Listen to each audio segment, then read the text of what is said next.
গরিব ঘরে জন্ম নিয়েছি বলেই তো আপনাদের কাছে আসা বিয়ের জন্য। যদি গরিব ঘরে জন্ম না নিতাম তাহলে দেখেন আপনাদের কাছে আসতাম না। যৌতুকের জন্য আমার বিয়ে হচ্ছে না।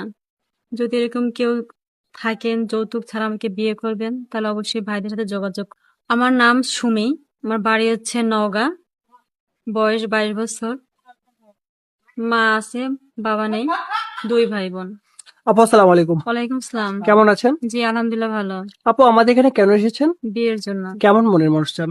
ভালো মনের একটা মানুষ চাই। খালি ভালো হলেও হবে না টাকা পয়সা লাগবে? না টাকা পয়সা দরকার নেই, শুধু ভালো মনের একটা মানুষ চাই আমার জীবনে। তার বয়স যদি বেশি হয়, সে প্রবাসী থাকে, তার ঘরে বউ বাচ্চা আছে, এমন ভাই যদি আপনার দায়িত্ব নিতে চায়, সমস্যা নাই কোনো আমার। আপনার সাথে যোগাযোগ করবে কি করে? আপনাদের মাধ্যমে। সুপ্রিয় দর্শক, ডিসপ্লের উপর একটা নাম্বার দেখতে পাচ্ছেন, নাম্বারে হোয়াটসঅ্যাপ ইমো দুটোই আছে। যদি কোনো ভাই আপুটির দায়িত্ব নিতে চান, আপনি একটা ছবি স্ক্রিনশট করে আমাদেরকে পাঠিয়ে দিবেন, আমরা আপুটির সাথে যোগাযোগ করিয়ে দেবো। আপু নামাজ পড়া হয়? জি। ঠিক আছে আপু, ভালো থাকবেন। আসসালামু আলাইকুম।